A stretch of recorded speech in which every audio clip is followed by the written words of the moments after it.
नमस्कार, जोहार, आदाब, सत श्री अकाल। मैं हूं अजय लाल। आपने देखना शुरू कर दिया है न्यूज़ 11 भारत डिजिटल, देश का सबसे बड़ा डिजिटल प्लेटफॉर्म। हमारे हाथ में एक पुस्तक है। मैं अपने सहयोगी से चाहूँगा कि वो पहले इस पुस्तक को दिखाएं। इस पुस्तक का नाम है महाजनी जुल्म विरोधी जन आंदोलन। एक बार फिर से मैं बोल दे रहा हूँ, इस पुस्तक का नाम है महाजनी जुल्म विरोधी जन आंदोलन। इस किताब के लेखक हैं इफ्तियार महमूद। ये किताब क्यों महत्वपूर्ण है, मैं क्यों बातचीत करने के लिए मजबूर हुआ हूँ, आपको मैं दिखाने की कोशिश करता हूँ। इस किताब को पढ़ते पढ़ते जब पेज नंबर 19 पर जाएंगे तो आपको यहाँ पे एक नाम दिखाई पड़ेगा। देखेंगे, यहाँ पे जाएंगे, हमारे सहयोगी दिखाएंगे तो यहाँ पर आपको एक नाम दिखाई पड़ेगा, सोबरन सोरेन उर्फ सोबरन माझी। ये नाम राज्य के युवा मुख्यमंत्री हेमंत सोरेन के दादाजी का है, यानी कि शिबू सोरेन के पिता का नाम है। इसका जिक्र इस किताब में क्यों हुआ, क्या ऐसी वजह है, हमारे सहयोगी इफ्तियार महमूद साहब की तरफ कैमरा करेंगे।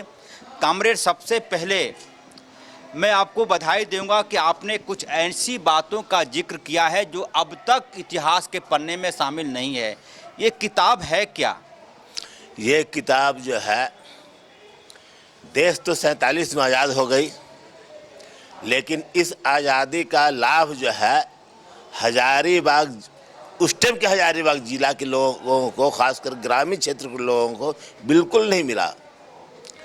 झंडा मेरा बदल गया, तिरंगा आ गया, राष्ट्रीय झंडा, लेकिन हम गुलाम बने रह गए। 60 के दशक में, 70 के दशक में रामगढ़ इलाके में के एक जमींदार परिवार, स्वर्गीय मोहम्मद यासीन खान के फैमिली में एक सदस्य थे, मजरूर हसन खान। अलीगढ़ यूनिवर्सिटी के विद्यार्थी थे, वहाँ से टर्मिनेट किया गया उनको। तो फिर जादवपुर यूनिवर्सिटी में जो है वो एडमिशन हुए, लेकिन बंगाल विधानसभा में पर्चा फेंकने की वजह से वहाँ से भी उनको भागना पड़ा और लास्ट में वो जो है अपने गांव चित्रपुर में ही सेटल कर गए। उन दिनों किसान लोग, पूरे हजारीबाग जिला के किसान लोग धान के फसल जो उपजाते थे, वो उसका आहार वो नहीं कर पाते थे। हजारीबाग में उस सारा का सारा अनाज महाजनों के गोदामों में पहुंचाने के लिए बाध्य रहते थे। तीन चीज़ों का मैं देख रहा हूं कि इसमें लिखा हुआ है कि महाजनों के लिए किसी भी ग्रामीण की हत्या कर देना सामान्य सी बात थी। श्री शिबू सोरेन के पिता स्वर्गीय सोबरन माझी की हत्या हो या प्रियातु के बिरसाई देवी, सोबरन माझी जो हेमंत सोरेन के दादाजी हैं, कैसे कैसे उनकी हत्या कर दी गई थी? शिबू सोरेन जी गोला के एक स्कूल में हॉस्टल में रह के पढ़ाई पढ़ रहे थे। उनके पिताजी स्वाभिमान प्रवृत्ति के आदमी थे। सोबरन माझी घोड़ा में चला करते थे, घोड़ा पर। हाँ, अब उस समय जब महाजनों का इतना वर्चस्व है और एगो माझी या महरा घोड़ा में चले, बड़ा आश्चर्य की बात थी। तो घोड़ा पर चलते तो थे ही, और अपने ढंग से आदिवासियों के शोषण के संबंध में वो अवेयरनेस ला रहे थे। हेमंत सोरेन के दादाजी, हाँ, शिबू सोरेन के पिताजी जी, अवेयरनेस ला रहे थे शोषण के खिलाफ में, महाजनों के खिलाफ में। जहाँ तहाँ मीटिंग करते थे। उनको भी डर था कि महाजन लोग जान जाएगा तो हमारा छोड़ेगा नहीं, तो इसलिए बहुत ज़्यादा मैक्सिमम वो जितना संभव था उनसे सेफ्टी तो रखते थे। लेकिन ये भनक जो है महाजनों तक पहुँची और एक दिन वो चावल उवल लेकर घर से निकले बेटा को पहुँचाने के लिए, यानी कि शिबू सोरेन पहुँचाने के लिए, और रास्ते से लापता हो गया। कोई लापता आज तक नहीं चला। हाँ, अब तो घर चलना नहीं है, उसमें कोई पता नहीं चला। FIR दर्ज नहीं हुआ, कुछ नहीं हुआ। हाँ, उस सोरेन के पिताजी का डेड बॉडी का आज तक पता नहीं चला। पता नहीं चला। कहाँ हाँ, गए वो? कहाँ गए वो? हाँ, उसी ढंग से एक बिरसाई महत्वाइन के बारे में बोल रहे आपने हैं। बहुत बड़ी आप बात बोल रहे हैं। अब तक जो हम लोग जानते थे कि उनकी हत्या तो हुई थी, हाँ। तो मुझे लगा कि हत्या हुई थी होगी तो उनका डेड बॉडी लाश मिला होगा परिवार को, लेकिन आप एक नहीं। नई चीज बता रहे हैं। उनका कोई पता नहीं चला। मैं पूरे उस इलाके में जहाँ उनका गांव है और उसके आसपास में आज का दुलमी प्रखंड या गोला थाना बोल दीजिए, गोला पूरा पहले का गोला प्रखंड और रामगढ़ जिला का बहुत सा ग्रामीण क्षेत्र में हम घूमे, लोगों से मिले, बड़े बड़े मतलब बहुत ज़्यादा उम्र के भी लोगों से मिले, कोई पता नहीं चला आज तक पता नहीं। अब तो उसका कोई जिक्र नहीं है। उस समय जो है 4-5 साल तक 70 तक कोई पता नहीं। घटना कब की है? हाँ, घटना जो है 70 से पहले की है जी। तो भय तो था, जबरदस्त भय हुआ करता था मुझे। देने जा रहे तो उसी समय उनको गायब कर। मैं अब बच्चे को जब इस हॉस्टल में हम लोग रखते हैं तो किसान लोग जो है घर से अनाज उनाज पहुंचाते हैं, बस वही स्टाइल में उजा रहे थे, उनको लापता कर दिया गया। आज तक पता नहीं, आज तक पता नहीं चला। एफआईआर हुआ कि नहीं? एफआईआर हुआ कि नहीं? यार की जानकारी तो हम नहीं बोल सकते हैं, नहीं जानकारी हमको नहीं है, लेकिन डेड बॉडी को पुलिस खोजने में विफल रही। अब ये भी हम नहीं श्योर आज की डेट में है कि एफआईआर भी हुआ था कि नहीं, लेकिन कोई पता नहीं चला। हाँ, उस समय के उस दौरान सिर्फ सुब्रन मांझी अकेले थे, वो हत्या हुई थी, या हत्या तो नहीं कहेंगे क्योंकि वो जब गायब ही हो गए तो जाहिर सी बात है इस दुनिया में नहीं रहे होंगे। उनके साथ और भी लोग थे कि अकेले थे? अकेले अपना पर्सनल काम में जा रहे थे, अकेले घुमा करते थे। हाँ, कोई उनकी पहचान सोसाइटी में लीडर उडर की नहीं थी, लेकिन वो स्वाभिमान प्रवृत्ति के थे, तो अपना आदिवासियों के बीच में ही यहाँ से वहाँ घूमने उमने का जब उनको टाइम मिल जाए अपना खेती बाड़ी वगैरह कर करके अपना मतलब घरेलू काम से जब भी टाइम मिले तो कुछ अवेयरनेस का काम करते थे। लेकिन और सर, हाँ, आप 70 की बात कह रहे हैं, उस वक्त तो भारत आजाद हो गया था। जी, भारत आजाद हुआ था, लेकिन गोला प्रखंड रामगढ़ जिला जो है ग्रामीण क्षेत्र दुलमी कांड के बाद आजाद हुआ। दुलमी जो गांव का नाम है, वहाँ पर रामलाल साहब नाम के एक महाजन का बहुत बड़ा भंडारा था। वहाँ 8 लोग रहा करते थे, जिसमें जो है एक पुजारी था, एक मैनेजर था, एक मुनीम जी थे। बोल रहे हैं? हाँ, बोगाई कांड। हाँ, उस सितंबर 1970 को मायाराम महतो का दाह संस्कार में, देखिए यहाँ पे लिखा हुआ है पेज नंबर 25 में, पेज नंबर 25 में जाएंगे, सहयोगी कैमरामैन दिखाएंगे, पेज नंबर 25। इसमें बहुत सारी, हाँ, क्या है बोंगई कांड है क्या? बोंगई के ही बिल्कुल नज़दीक में रामलाल महतो नाम का एक किसान रहा करते थे। एक्चुअली में वो घर जमाई थे वहाँ। हाँ, रामलाल महतो। हाँ, उनका तो गांव जो है ना गोला के पतरातू गांव में था, लेकिन अकेला थे, घर की इकलौती बेटी थी, उसके ये हस्बैंड बने थे, तो वही गांव में रहते थे। ये दुलमी बाजार में अपना पटरू बेच करके लौट रहे थे। क्या बेच के? पटरू मतलब कि यंग बकरी। हाँ, हाँ, पटरू बेच के लौट रहे थे। ताक में महाजन के गुंडे, जिसका नाम इसमें मेंशन है किताब में, लगे हुए थे। एक सन्नाटे वाले जगह पर उन पर हमला करके इनको मार दिया। 2-4 महिलाएं जो उस रास्ते से गुजरने के क्रम में थी, उन लोगों ने दूर से देखा, डर से वो भी बदहवास भागी, लेकिन टोला में जाकर सबको खबर कर दी कि भाई ऐसा ऐसा घटना घट गई है। उसके बाद टोला वाले सब खटिया लेकर के आए, इनको उस पर लेटाए और लेटा करके वहाँ से सीधे चित्रपुर ले गए मजरूल साहब के आवास पर। किनको? मायाराम महतो को। हाँ, घायल मायाराम महतो को ले गए मजरूल हसन खां के आवास पर। मजरूल साहब तुरंत एक कार हायर किए, टैक्सी उन दिनों चला करता था, टैक्सी हायर किया और इनको ले करके रामगढ़ थाना पहुँचे। वहाँ एफआईआर दर्ज हुआ, वहाँ ये कुछ अपना बयान अपना दर्ज कराए। उसके बाद जो है referral hospital, Ramgarh referral hospital में गए, उसने रिम्स के लिए उसको रेफर कर दिया गया। दूसरा दिन सुबह ये मजरूल साहब ला करके ये रिम्स में भर्ती कराए, लेकिन शाम होते होते तक इनकी मृत्यु हो गई। ये जो लिखा हुआ है इसमें कि 133 साथियों को लेकर ललकू महतो स्टेट, वो क्या मामला है? हाँ, तो बतलाते हैं। तो ये हो गया, डेथ कर गए।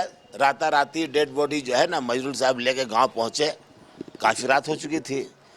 दूसरा दिन दाह संस्कार होना था।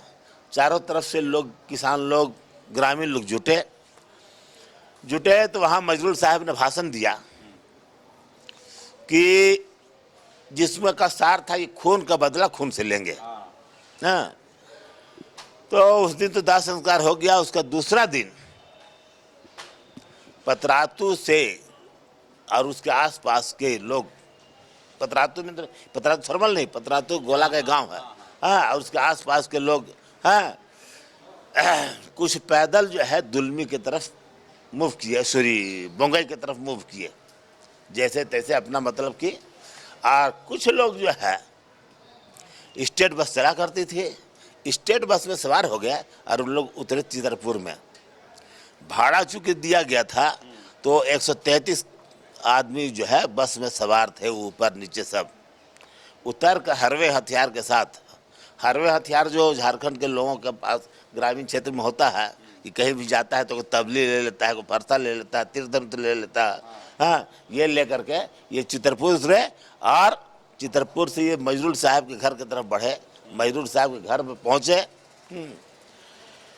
और पहुँचे ये तो इन्होंने जो है हिंसात्मक कार्रवाई करने से मना उस टाइम जरूर किया था। और ये 133 आदमी को बोल दिए कि आप लोग लौट जाओ, हाँ, पुलिस का बहुत पेट्रोलिंग वाला चल रहा है, इसको हम लोग संभाल लेंगे, बदला ले लेंगे। तो ये 133 में मैक्सिमम लोग तो फिर वापस लौट गए, लेकिन जो बिना बस का जो डायरेक्ट बोंगई पहुंच गए थे, जो डायरेक्ट पहुंच गए थे बोंगई, हाँ, उन तक ये मैसेज नहीं पहुंची, हाँ। और उन लोग जो है घर को घेर लिया। किसके घर को? रामलाल साव नाम का जो है, हाँ, महाजन था बहुत बड़ा, जो कि घर जवाई था। नहीं, वो रामलाल साव घर जवाई नहीं था, ये तो मायाराम महतो घर जवाई था। उसके घर को घेर लिया।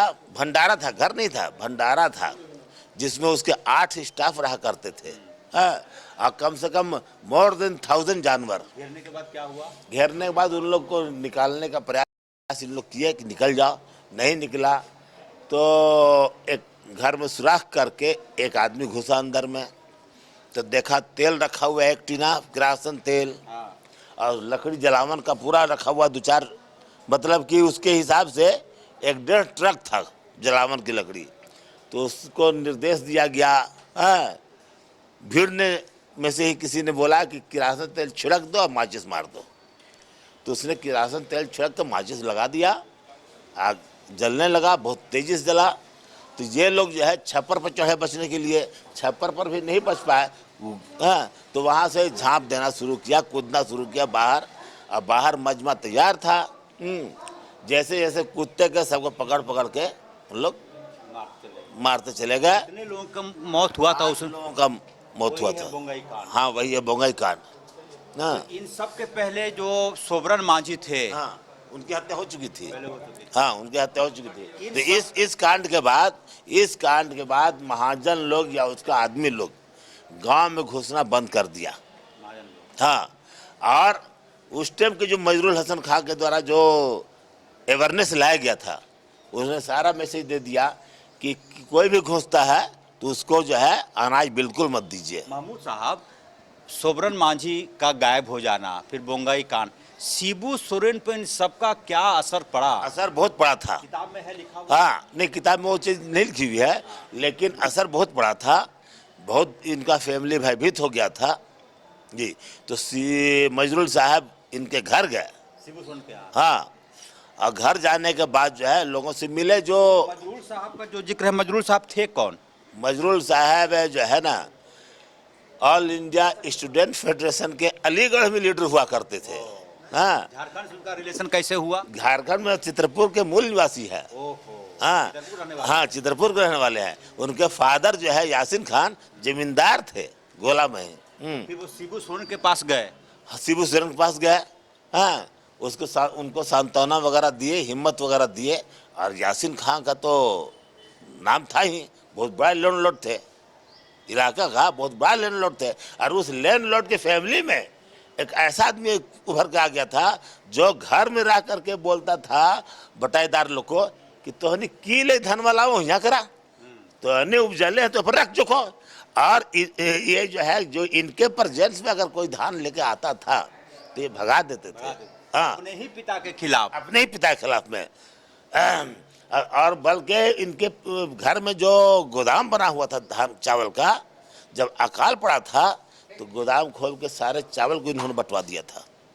तो फिर शिबू सोरेन से मिले मजरूल साहब। हाँ, मिले और शिबू सोरेन जो है, हाँ, इनके साथ रहने लगे। बल्कि 68 में उन्होंने कम्युनिस्ट पार्टी का सदस्यता ग्रहण किया। शिबू सोरेन भारतीय कम्युनिस्ट पार्टी का, सीपीआई का सदस्यता ग्रहण किया। और ये सदस्यता का फार्म भरने वाले गोला प्रखंड में उस टाइम एक भागीरथ महतो थे, जो गोला के उप प्रमुख भी रहे, अभी भी जीवित है। उन्होंने इनका पार्टी सदस्यता फार्म भराया था, शपथ करवाया था पार्टी का, सीपीआई का। और इनको जो है रजरप्पा की तरफ, उस टाइम रजरप्पा मतलब जंगल, रजरप्पा और उधर का इंटीरियर इलाका का में आंदोलन संगठित करने का जवाबदेही मजरूल साहब ने दिया था। इसलिए अभी भी गोमिया प्रखंड का महुआटांड़ थाना इलाका में शिबू सोरेन का अभी भी काफ़ी कदर है। मतलब कि इनको कहिए कि सम्मान मिलता है। हाँ, मतलब देवता तुल्य लोग मानते हैं।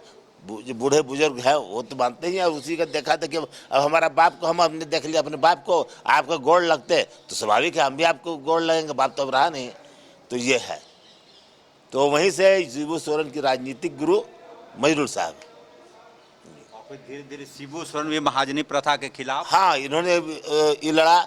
इसके अलावा और भी लोग हैं, हाँ, शब्बीर अहमद कुरैशी, जीतू महतो हैं, अर्जुन राम, हाँ, जो रामगढ़ में विधायक भी बने। मतलब कि ये सारे लोग जो है मजरूल साहब के ही प्रोडक्ट रहे हैं। महमूद साहब, मुझे भी ये कहानी सुन के लग रहा है कि इतनी बड़ी घटना का इतिहास में कहीं जिक्र नहीं कि शिबू सोरेन के पिताजी का आज तक गायब कर दिए गए, उनका कोई अता पता नहीं। फिर यह मान लिया गया होगा कि वो इस दुनिया में अब नहीं है। कब तक इंतजार किए होंगे लोग कि लौट आएंगे, लौट आएंगे? 2 दिन, 4 दिन, 5 दिन, 10 दिन। उसके बाद तो क्लियर हो गया कि उनको मर्डर हो गया। किसी पर शक गया कि कौन लोग होगा? हाँ हाँ हाँ हाँ, बस उन्हीं लोग पर शक गया जिन लोग का बोंगाई कांड में जिनके लठैतों को मर्डर हुआ। रामलाल साव और हरिहर साव। हरिहर साव का दामाद थे रामलाल साव। और हरिहर साव कहाँ के? बहुत बड़ा महाजन, बहुत बड़ा महाजन। हाँ, उनका गोला जमाई हो गए। उनके घर जवाई थे रामलाल साव। मेरे घर जवाई नहीं थे, ये अलग थे।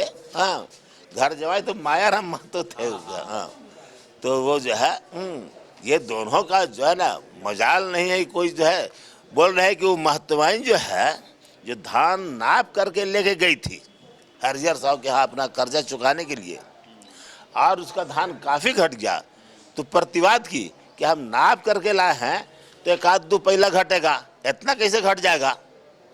तो इसी में गुस्सा करके हरिहर साहब ने पहला से ही इसके माथा पे मारा, और इतना कस के मारा कि एक ही बार के मार से वो गिर गई। और उसका कोई, मतलब उसका फैमिली का लोग, उसका बेटा, उसका हस्बैंड, हाँ, खाली सुन करके रह गए।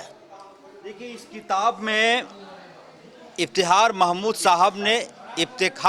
साहब ने कुछ नाम दिया है कि महाजन विरोधी आंदोलन में कामरेड मजरूल हक के सक्रिय सहयोग मजरूल हसन साहब।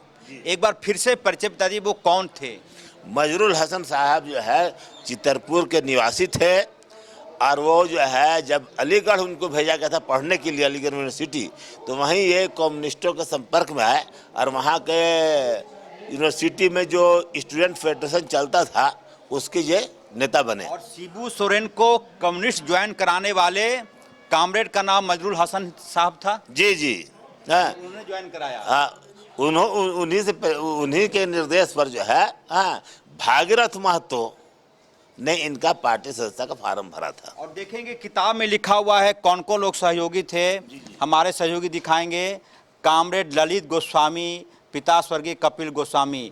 ऐसे ऐसे करते आएंगे तो नीचे आएगा आपका नाम।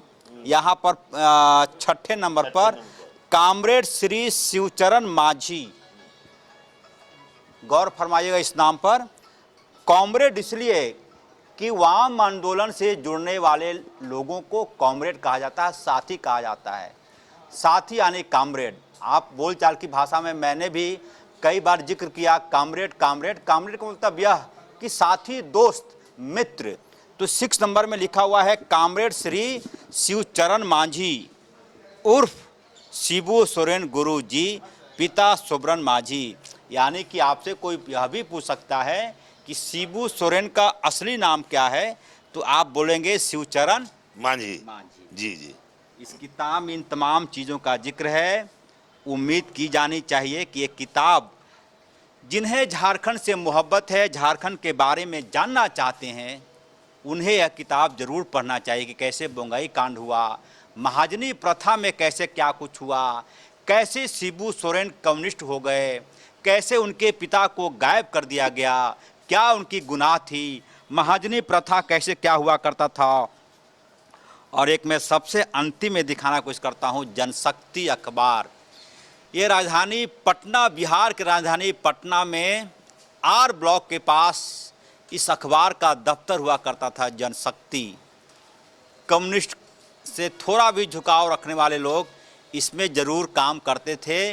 और उस वक्त 5 रुपया 7 रुपया सैलरी मिलती थी पत्रकारों को, और उसी में खुश रहते थे। ये अजय भवन उस भवन का नाम था। और वहाँ भी गांव में आता था ये उस समझे कि राजधानी पटना के आर ब्लॉक गोलंबर से छपने वाला अखबार 1970 के दशक में रामगढ़ पतरातू गांव आता था और लोग पढ़ते थे। फिलहाल 4-5 ऐसे नाम हैं जिनके बारे में कहा गया है कि इसकी जानकारी होनी चाहिए। शिबू सोरेन, शब्बीर अहमद कुरैशी, अर्जुन राम, जीतू महतो। और इस किताब के लेखक हैं इफ्तिखार महमूद साहब। सर, ये प्रेरणा कहाँ से मिली कि तमाम चीज़ों को जिक्र है और विस्तार करना चाहेंगे किताब को? इसकी प्रेरणा एक बार इनकी मजदूर साहब की शहादत दिवस इनके गांव चित्रपुर में ही थी, और हमको भी सूचना दी गई कि भाई उस समारोह शहादत दिवस में आप भी आवें। तो मैं गया, देखा उखा, वक्ताओं से बात सुना, उनके भाषण सुने। हाँ जी। कामरेड, ये क्या लिखा हुआ है सबसे पेज नंबर 35 में?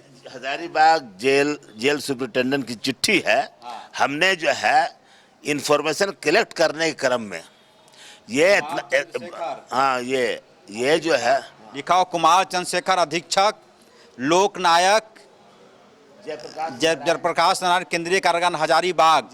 और ये इफ्तिखार महमूद, यानी कि आपको ही लिखा गया है। क्या लिखा गया कामरेड इसमें? मैंने आरटीआई अप्लाई किया कि बोंगई कांड से तो नहीं, लेकिन इस अवधि में रामगढ़ थाना का जो भी एफआईआर दर्ज हुआ है वो मुझे उपलब्ध कराया जाए। क्या जवाब मिला? हाँ, जवाब मिला कि कोई उपलब्ध नहीं है। हाँ, तब हमने जो है ना दस्तावेज सर्च करने का एप्लीकेशन डाला। हाँ, कि हम जो है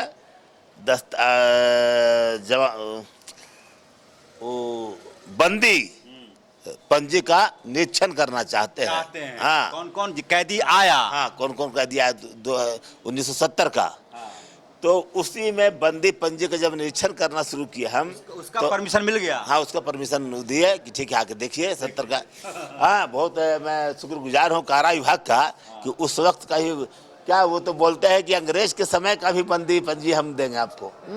खैर चलिए, पेपर बहुत सड़ गल गया है पेज, लेकिन उस रजिस्टर के लास्ट में जो है, लास्ट के 10-12 पेज में ये सब नाम जिक्र मिला हमको। हाँ। फिर से बता दिए।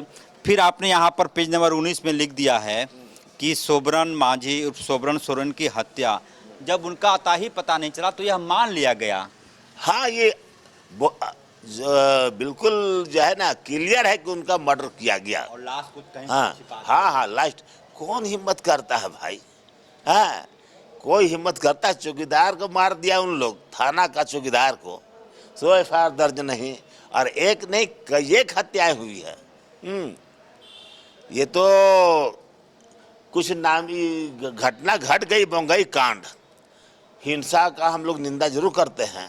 आज यही वजह है कि राज्य के मुख्यमंत्री हेमंत सोरेन अब भी अपनी भाषण में कई बार महाजनी प्रथा का जिक्र करते हैं कि कैसे उनके पिता ने लड़ाई लड़ी थी। जी जी, हाँ, पिता तो इन लोग का भी जगह जमीन सब छीन लिया था। हेमंत सोरेन जी के पूर्वजों का जगह जमीन सब महाजन का हाथ में। जिस समय घटना हुई थी शिबू सोरेन वाला, उसमें शिबू सोरेन का विवाह हो गया था? नहीं, ये स्टूडेंट थे, विवाह नहीं हुआ था संभवतः। जी, आप हेमंत सोरेन से मिले कभी? कभी नहीं मिले हैं। कभी इच्छा है? इच्छा का मुख्यमंत्री है, कभी जरूरत पड़ेगा मिल लेंगे। इतनी सारी अच्छी जानकारी आपने दी है किताब में। मुझे लगता है कि युवा मुख्यमंत्री हेमंत सोरेन खुद ही इफ्तिखार अहमद साहब, महमूद साहब को बुलाएंगे। और मैंने इन बातों का जिक्र इसलिए किया है कि कई बार हम और आप अधकचरा जानकारी रखते हैं। शिबू सोरेन ऐसे ही दिसोम गुरु नहीं हो गए। इस किताब को पढ़िए। उनके पिता महाजनों के प्रति एक आंदोलन चलाते थे, लोगों को जागरूक करते थे। घोड़े पर सवार होकर अपने पुत्र शिवचरण मांझी यानी शिबू सोरेन को अनाज पहुंचाने जा रहे थे, अचानक गायब हो जाते हैं। 1 दिन इंतजार हुआ, 2 दिन इंतजार हुआ, 3 दिन, 4 दिन, 5 दिन, 20 दिन तक जब नहीं आए तो यह मान लिया गया कि महाजनों ने उनकी हत्या करके उनकी लाश को कहीं दफना दिया है। आज तक शिबू सोरेन के पिताजी यानी कि हेमंत सोरेन के दादाजी का जो अस्थि कलश होता है वह भी प्राप्त नहीं हुआ। ये महाजनों का जुल्म था, वह भी तब जब भारत आज़ाद हो चुका था। 1970 साल का दशक रहा होगा। और इस किताब में इफ्तिखार महमूद साहब ने इन्हीं बातों का जिक्र किया है। उम्मीद की जानी चाहिए कि इतिहास अपने पन्नों में ऐसी शहादतों का, ऐसी घटनाओं का जरूर जिक्र करेगी, ताकि आने वाली पीढ़ी यह जान सके कि शब्बीर अहमद कुरैशी कौन थे, अर्जुन राम कौन थे, जीतू महतो कौन थे, मजरूल हसन खां साहब कौन थे। उम्मीद की जानी चाहिए कि यह वीडियो आपको पसंद आया होगा। मुझे दीजिए इजाज़त, नमस्कार।